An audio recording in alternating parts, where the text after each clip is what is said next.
Hi, everyone. Welcome to Healing with Your Dead. Thanks for taking time out of your weekend to be here tonight. I really appreciate it. I'm excited and we're going to have some fun. So I'm Sinead and I'm facilitating the webinar and teaching the courses that we're going to talk about. And this webinar will detail the 3 courses that make up the Healing with Your Dead series. Next slide, please.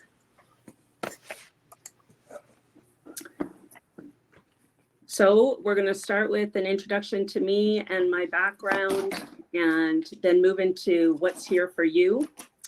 And then we're going to move into the program logistics, like course format, length, and cost. And then we're going to dive into the details of the 3 courses. And then lastly, go through the next step for those of you who are called to action. Next slide, please.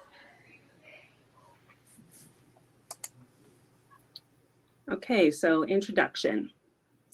So me, I'm Sinead, as I said. It's not Sinead, as it would appear on the screen. As everyone says it, it's Sinead. And so let's talk about how did I get here. So my skills developed intuitively and intentionally with divine guidance and lots of nudging of spirit. They have always been upping the ante and never let me get complacent with my skills. So how have I served to date? So I've been serving as a medium and a healer for about 15 years. It's been tremendously rewarding work for me, and it's always been profound how deep healing can result from a connection with a loved one lost. And so that brings us to the story behind the program. So about 1.5 years ago, I began receiving channeled information about the healing role of our dead and what they can step into if we allow them. This was surprising for me, as the healing my guides talked about was completely different than what I've ever done before. So prior to this, the healing was about messaging with the living and bringing the living and the dead peace through communicating with their loved ones. Now what they communicated was very different. So as I surrendered to the truths I was shown, it made more and more sense to me. We are energy, our dead are energy, our traumas, emotions, and blockages are energy. And working with energy is something I know well, and so I started to listen closer. So today I'm proud to say that my understanding of this profound healing available to us all is strong and clear, as is my ability to facilitate this healing. And so we're offering this healing to anyone willing to accept it in these courses. Next slide, please. So what's here for you? So why take these courses? Well, if you have, for example, undesirable behavior patterns, or you're feeling disconnected from who you are, or you're feeling off track in your life, or stuck or alone or hopeless even, these courses can provide knowledge, tools, and practice to lasting healing and change. And what will you come away with? Well, you will come away with knowing your intuition better, your divine tools better, your dead, knowing your dead and your divine teams better, and lots of opportunity to make lifelong connections with big souls on a journey to fullness, opportunity to gain practice working with your intuition, your dead and divine team, and all the tools, all while being fully supported. The opportunity to have what you need to heal at a pace that is comfortable for you, and the opportunity to know yourself better with the ability to hear better and honor your soul, and to learn tools and support you in helping others even potentially. And fun, we're going to have some fun with this. Next slide, please. So program delivery. I'll wait for Paul to catch up there. Okay, so how are the courses delivered? So we're going to start with a course orientation section. This will occur after course registration and will include myself and all course participants. And participants will have a chance to get to know each other during this session. And I'll introduce the course, the materials, the tools, etc. needed for all the courses. And what do you need to be prepared? Well, I'll provide a full list of tools during course orientation, but there's a few things that we'll probably gather, and if you have them, or if you're interested in working with the tools, then tarot cards and crystals and pendulums are some examples of those things, but we'll go through that more in detail once we get into the course orientation. So how many students are in each course? Well, usually we range between 12 and 20 for these things, and Spirit kind of guides what the final number is, and it's always magical. And then support. Let's talk about support. So we're going to have a private online community that's going to be awesome for questions and answers, and to address concerns or questions or issues that people are having, and for participants to talk amongst themselves, and also to address me and talk to me while they're doing homework and those kinds of things. And then at the beginning of each class, because this is work that we need to talk about, and so we're going to start each class with round table and question and answer session, because we need to catch up and make sure that everybody's homework went okay and that they know what they're doing next. Okay, next slide. We're going to go into the detail of course 1, course 2, and course 3 now. So course 1 is intuition and individual gifts. Course 2 is healing the sacred feminine, and course 3 is healing with your dead. So course 1, intuition and individual gifts. The course duration is 10 weeks, and the class length is 2 hours per week. And we will have homework every week because we need lots of practice with these muscles that we're going to start building. And then our first class date is January 17th, and class is 7 to 9 at night. Next slide, please. And then we're going to move into course 2, and that's healing the sacred feminine. And that too is 10 weeks, 2 hours per week, homework assigned each week. Yes, you're seeing a theme here. And then the start date for that is April 10th, and the class time is 7 to 9. Course 3, I'll let Paul catch up there. Course 3, healing with your dead. So this is 9 weeks long. It's 2 hours per week. Yes, there's homework, and the class start date for that is June 12th, and class again is 7 to 9. Okay, next slide, please. All right, now we're going to dive into the courses themselves and the details within the course. So course 1, pillar 1, 3 pillars here: connecting with spirit and your individual gifts. So we're going to talk about what is intuition, how do you feel it, where is it in your body? So lots of body awareness. And then what are your individual ways to see? So we're going to talk about, relative to that, we're going to talk about what are the clairs. And no, they're not a friendly neighborhood family, but instead they are terms used to describe how people experience intuition. So the clairs are clairvoyance, which is seeing, clairsentient, which is physical feeling, clairaudience, which is hearing, and claircognizant, which is a sense of knowing. There's other ones too that they've added, but those are the top ones. And people typically have 1 or 2 that are the strongest senses, but it can be a mix, and it can also change over time too. Then we're going to talk about how do I listen, and then am I making this shit up? So the first thing that happens when people start doing intuitive work is they think that they're making it up, and they think that the things that they're hearing or they're seeing is, not real and can't possibly be messages. And so it's a whole process to learn how to trust. Then we're going to talk about protection, how and why. So this is protection of your energy and your environment, and learning how to do that, because as we dive into this work, we want to make sure that we're working with love and light only. And so protection is one way to address that. Then we're going to launch into who's who in the zoo. So we're going to talk about archangels here, spirit guides, animal guides, and lots of different divine beings that we can work with. Holy Father, Great Mother, etc. So we're going to talk about who they are, how they can help you, how to work with them. And then we're going to do an introduction to your dead team and an exercise to start communicating with your dead. And there's going to be lots of time for practice. And then we're going to talk about what if I'm not hearing or seeing, and then learning how to build that muscle. And then practice and support, practice and support. So that's pillar 1. Pillar 2 is what are some of the tools. So we talked briefly about that: tarot, pendulum, etc. Essential oils to support divination, crystals and stones to support divination. And we're going to talk about energy. What is energy? How do we work with it? And how do we use it to heal? And then we're going to talk about working with others. For example, if you're practicing readings on somebody else, the ethics and the standards about that, because there can be some sticky stuff, and we need to really operate with sensitivity and compassion because it's people's lives they're dealing with.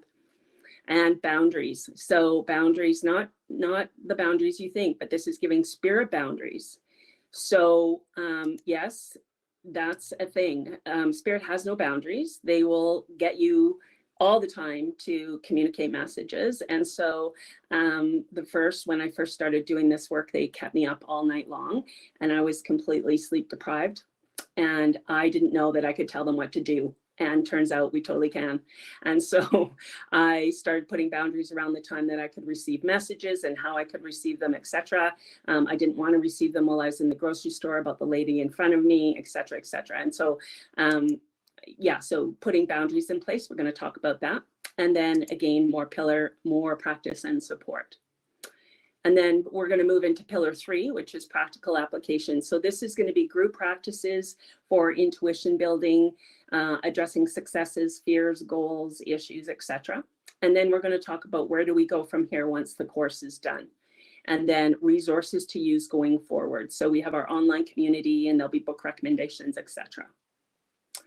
Okay, any questions? I've thrown a lot of information out already. Any questions so far? Okay, awesome. Let's move on. So course 2. So course 2 is healing the sacred feminine, 3 pillars. What is the sacred feminine? So we're going to talk about what that actually looks like. What is the sacred feminine? Lots of people don't even know what that is or how to work with her at all, because we're very Holy Father dominated, I would say. And so it's, it's the rise of the sacred feminine. And so we're going to work on how do we work with her, how do we embrace her, and how do we receive her, and then why it's important to work with the sacred feminine. So that's pillar 1. Pillar 2, we're going to talk about the patriarchy, the toxic masculine, the divine masculine, and feminism as they relate to the sacred feminine. We're going to talk about some archetypes, some myth and story, and getting to know them and how to work with them. Maiden, Mother, Crone, Apollo, etc. And then we're going to talk about feminine discernment as well under pillar 2. Then in pillar 3, we're going to talk about your soul first, reclaiming the sacred feminine. So this is all about honoring self and putting down the law about what you will accept and what you won't. We're going to talk about how you can't receive if you're not in a state of beingness when we're talking about the sacred feminine. And then we're going to talk about breaking the programming, letting go of being everything to everyone, over responsibility, the too good mother, all of these different scenarios that are so common. Then we're going to work into pulling it together, working with power structures and the divine feminine. And then lastly, we're going to talk about perfectionism because it's the opposite of embodying the sacred feminine. Any questions on course 2? Yes, Greg. Yeah, you mentioned the patriarchy there, and I know you have a unique definition for that that's important to go into. Can you share a bit more about what you mean when you talk about patriarchy with respect to the sacred feminine? Yeah, so patriarchy in terms of, it's not a term that puts down the male aspect of the world. It is the power, it's the negative animus of the masculine. And so it's the power hungry, it's the, it's the rat race, it's the suppression of the feminine that started hundreds of years ago. And it's toxic. It's the toxic masculine is what the patriarchy refers to. Does that help? Sure. Yeah. Thank you. Yeah. Good question. Okay. Any other questions before we move forward? All right. Awesome.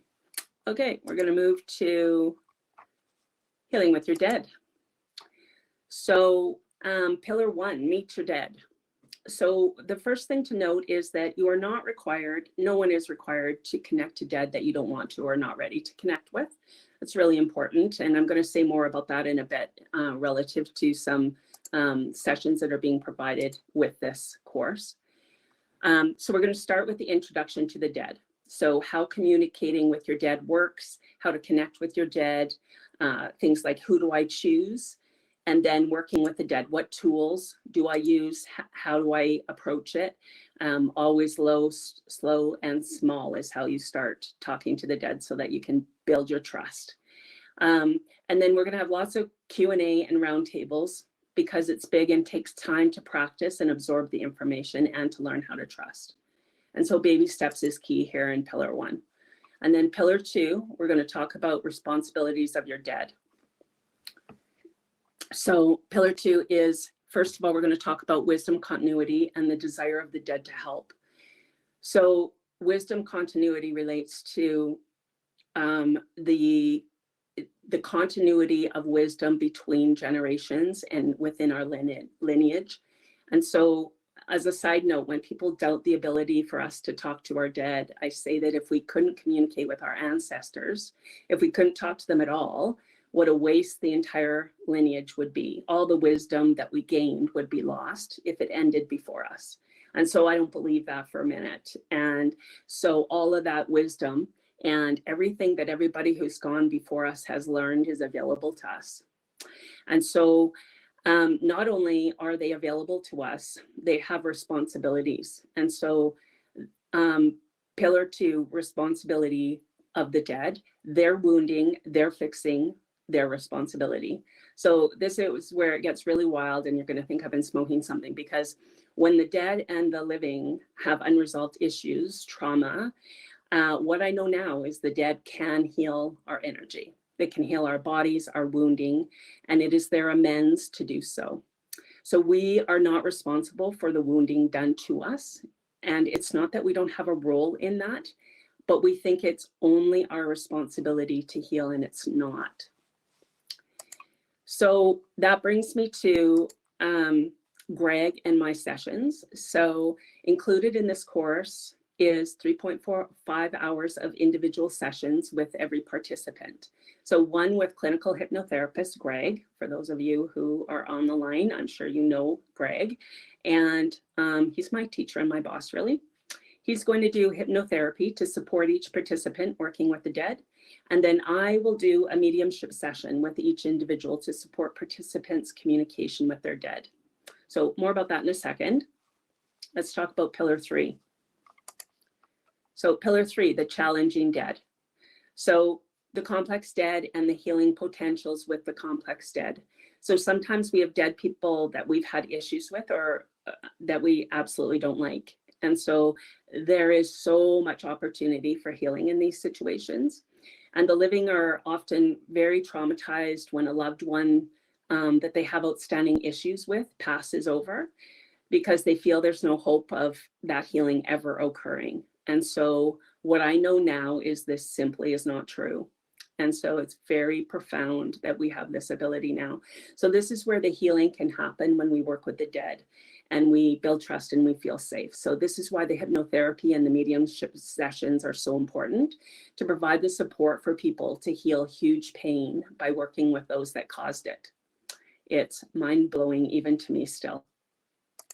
So lastly, we're going to talk about how energetic healing works.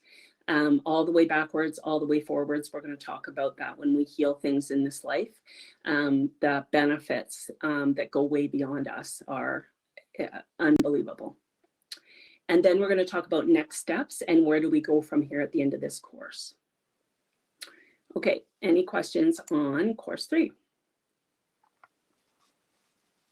Okay, awesome.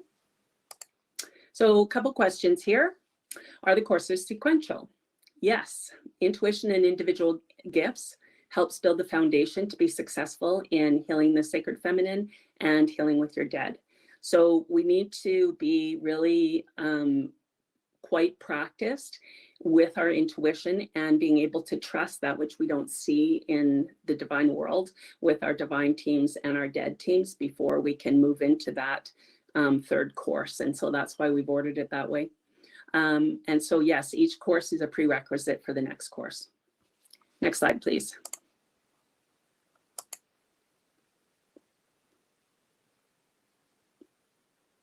Paul? One more. Okay, so we're going to talk about next steps. So what do the courses cost individually? So course one is $777, and we're having a launch promotion on that, almost half price at $477. That's because this is the first time we've launched these programs within Lifecraft, and so we're offering a special. Course two is $777, and course three is $1,477. And there's a 30% discount if applied, is at 30% discount on all courses when paid up front. We also have a payment plan that we can divide into 3 payments, and that will be due before each course starts. And then what's next is the registration for launch notification. So, Greg, can you say a little bit more about that for me, if you don't mind? About the Registration for launch notification as a next step?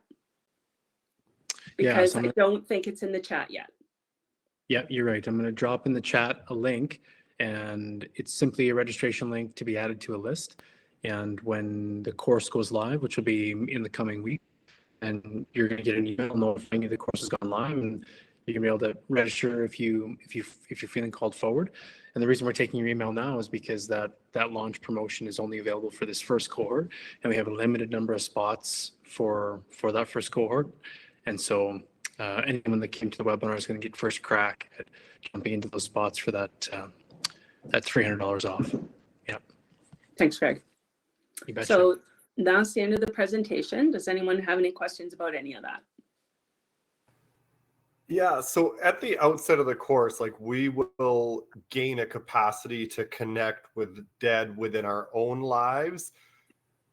What about our capacity to use those gifts for other people? If I had a friend and he said he wants to connect with Uncle Bob who passed away, could I use that? Is it transferable and I could help connect Uncle Bob? Is it kind of transferable in that respect? Yeah, you bet. Sure.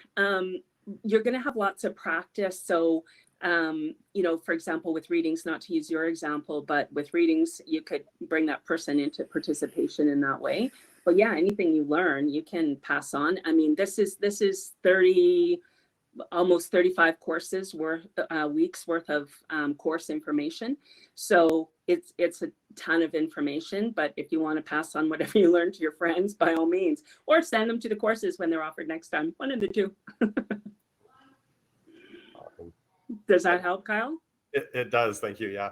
And I do have one question. I experienced a recent phenomenon of kind of the manipulation of matter, of something material, that I believe it was someone from the afterlife or from the spirit world.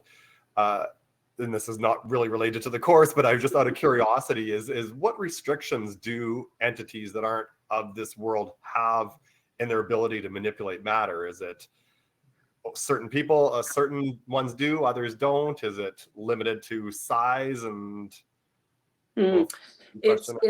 it's limited on what skills they choose to develop once they've crossed over. So our dead are much more connected when they first pass to our 3D environment. And so it's kind of kindergarten for them to be able to move objects, etc., when they first cross over. And so yeah, I've never had a situation where somebody couldn't do that, couldn't manipulate matter. But again, as well, we have boundaries we set with that, right? We can say who's welcome in our home and who isn't. Like, maybe you want your mom there, but maybe you didn't like your grandmother, so you don't want your grandmother hanging around. And so we have boundary setting about that, our environment. We have the choices in that. It's not thrust upon us, and we don't have any say in it because our will rules. And there's only very few situations, and I do that serious cleansing too, but there's only, that's the 10% of the 100%. Most are just beings that are loving and moving things or putting things in different positions because they want you to know that they're there, and they're validating that they're keeping an eye out on you. Oh, perfect. Okay, thank you. Anything else? I had a question, if that's all right. You bet. You said it's the first time you're doing this through LifeCraft, but it sounds like it's pretty well organized as far as course material and all that kind of stuff. So I'm just curious, like, have you done this course kind of in the past with other people? I'm just wondering, as far as like success rate, because obviously, you know, me being probably an ideal student, you know, I'm projecting that a lot of these things are going to develop over the next little while, or I'm having glimpses of this kind of stuff, but there's a lot of that self-doubt. And I know you said you spent some one-on-one time with that, but is there an unsuccess rate with a lot of people that do this? So Kurt, to answer your question, I have never taught the last course number 3, Healing with Your Dead, because this has all happened within the last year and a half that it's happened to me. And then I started putting it all together and practicing and learning and to the point now where I can teach it. The 2 courses above that I've taught before outside of LifeCraft. And so that was your first question. Success rate.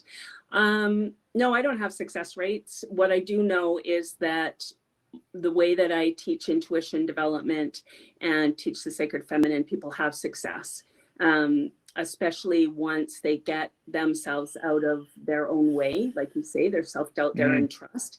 But, you know, that trust is built by coming back from doing your homework and practice and wondering if you're on crack or you're making this up.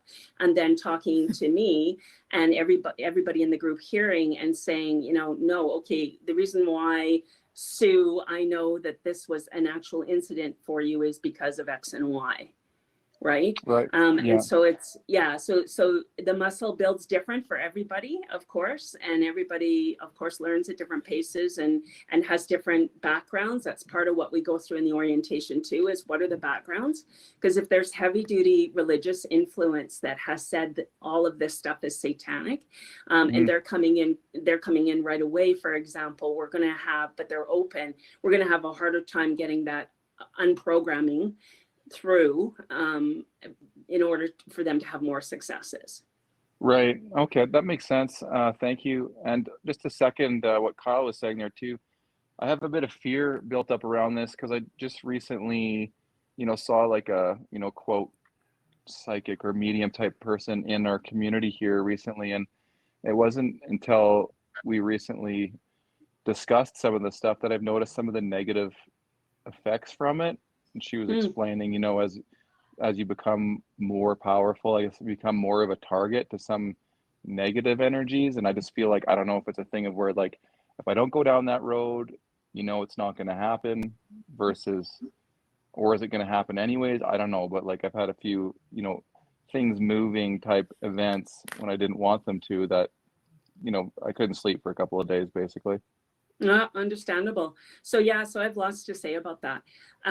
So number one, protection. That's why protection is in this course. Is protection always works, especially when you know the big guys and you call the big guys in. Plain and simple. If you're protecting and you're cleansing, I'm sorry, but you're good. Like, that's it. Lots of people will tell you different things, and I could tell you stories that would turn your head. The scenarios I've been in with protection that I've been okay with. So that was the first part. So your fear is natural and normal. Again, it's when we are focused on the light, when we are focused on love. I don't start any session without prayers and invocation of love and light. And all the big guys and girls are there.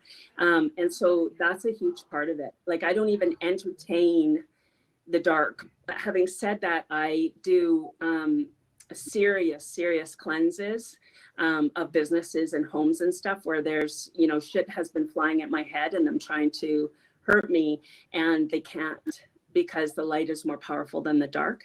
And so it's coming to a place of I choose light. And when you do this work from a place of I choose light, you're untouchable. You're untouchable. That's all there is to it. And so it will come in time. And also you can use your boundaries. Like, if you don't want people opening your cupboard doors, then you're setting boundaries and you're saying, okay, everybody who's here You need to go because I'm not happy about this anymore. So you're not, or you can stay, grandma, but no opening cupboard doors because you're freaking me out. Right? So we have a tremendous amount of control. And there's cleansing techniques like, a simple one that is incredibly powerful that everybody knows is saging. And saging your home, because you're bringing old furniture in, for example. You're going to Value Village. Even the new stuff has energy you might not want in your home. So, things like that, right? So before you bring anything into your house, you should be cleansing it, just making that conscious thought, because you're bringing in the energy of all the people who touched, for example, that Save On grocery bag. And so when things come in, you just say a little prayer before they come into my garage or my house. I always say a little prayer and cleanse the energy off this bag that isn't love, period. All love, only love comes in this house. Cool. Yeah, so I Thank don't you. know, does that help? Yeah, no, that helps. Yeah, thank you. Yeah. It's a journey though. I totally understand. It's a journey. Yeah. And I was telling my friend recently that even though I do this work all the time and all the dead are welcome in my house, and I had objects that it's just my cat and I here right now, and I have objects that are 2 floors down that are huge, and I'm still, the first thing that happens is my brain kicks in and goes, oh yeah, okay, so that's not possible. So how did it get down here? And and then I just start laughing because it's like, yeah, thanks mom, thanks dad, because they're showing me that they're here, right? So it freaks me out temporarily every time it happens in this 3D world, and then I step back and realize it's okay, it's all good, right? Yeah, no, makes sense. Thank you. Yeah, you bet. Any more questions? Great questions, guys. Great questions. Greg. Yeah, I guess more comments on what's been said. And Kurt, one of the questions you asked was about a success and failure rate. And I think a common question for a course like this is to talk about soft versus hard endpoints, because it's hard to quantify what's success and what isn't. But for you, that kind of a soft answer isn't necessary, because I'll just tell you, like straight up in the webinar, from having spent time with you and seen you're in this really, really fun, beautiful place where you're somebody who's tremendously gifted, but you haven't had any structured support around this yet. So you could expect really profound expansion and a ton of clarity to come from a course like this because of the massive soul, right? And one other thing I'll say about the protection, it's been my experience that dark entities, things that might try to cling to you, people use different words, demons, whatever. It's been my experience that these things only have power insofar as they convince you that they do, right? And so if you're afraid, right? If you're afraid and you're,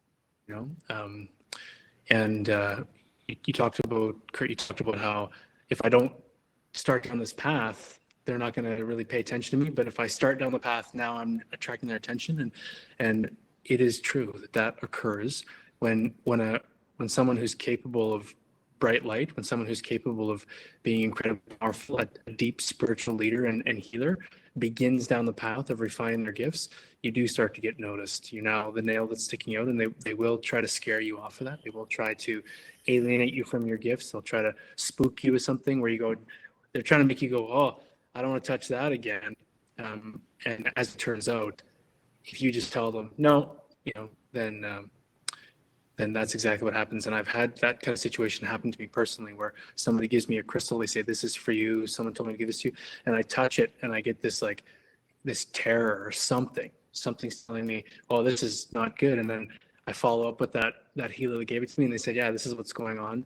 And sure enough, I cleanse that thing and lean in a bit more, and you just realize they're trying to convince you of something that's not true, because the only way they have power is if they can get you to believe that it's dangerous to pursue this, or your gifts are dangerous, or whatever it is. I think Hollywood sometimes does us a disservice. We think that if we start down a path like this, that all of a sudden we're going to get home from work and knives are flying out of the knife block and hitting the wall. That's really not really how it goes, right? They don't have the ability to, or it's just the rules are that they can't really do that kind of stuff, So, yeah. Yeah, fear, Greg, well said. Fear is the attractor. of any darker energy, any lower energy. Fear and love are at opposite ends of the spectrum, and so when we're in a state of fear, there's all kinds of stuff we can attract. Doing this work or not doing this work. Like if your energy's low, you can attract stuff, right? And so making sure to feel feelings and move to the next frequency as fast as you can so that you attract what you want in your life. And there's no difference between that and doing this work. It's the same thing. It's, I will not be afraid. I will not be afraid when light is more powerful than dark. And that's it. And so it's a conscious choice, I think, and then it's practice. I dropped that link in the chat, everybody. So if you want to be notified of when the course launches, you can drop your email in there at that time. We're going to send an email out to everybody that was in the webinar first. And you guys will have the option between taking the promotional offer for the first course at the discounted price, $477 instead of $777, or you have the option of doing all three for the 30% savings, which is about $900 off total. Thanks, Greg. Okay, anything else? All right. Well, I thank could you probably so much. keep going Oh, forever on this stuff, but I know we got the other one coming up too.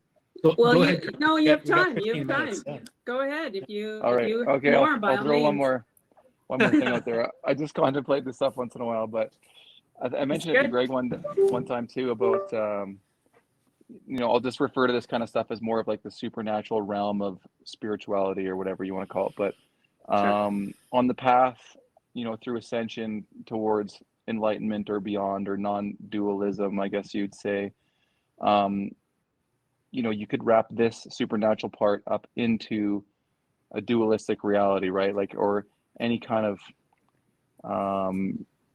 like all of reality, how we interpret it all within consciousness, it's just we're creating it all ourselves, you know what I mean?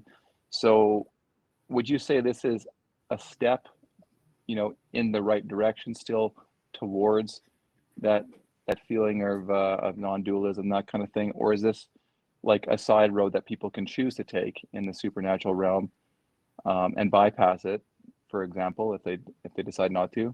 Does that make sense? Yeah, it kind of does. I should have smoked more dope before I had this this question. Just kidding, I don't. But I would, okay, first of all, in answer to your first question, yes, this is the way. This is knowing thyself and knowing divinity around us, and that is key to ascension in any realm. And whatever you want to call ascension, that's it. This is love, light, and this is who we are and what we are and what we're made of. And so yes, this is not knowing ourselves is being off track, not using our intuition to guide our decisions, not leading from the heart, but leading from the head. That is being off track. And so as far as duality goes, well, I have recent new information on duality.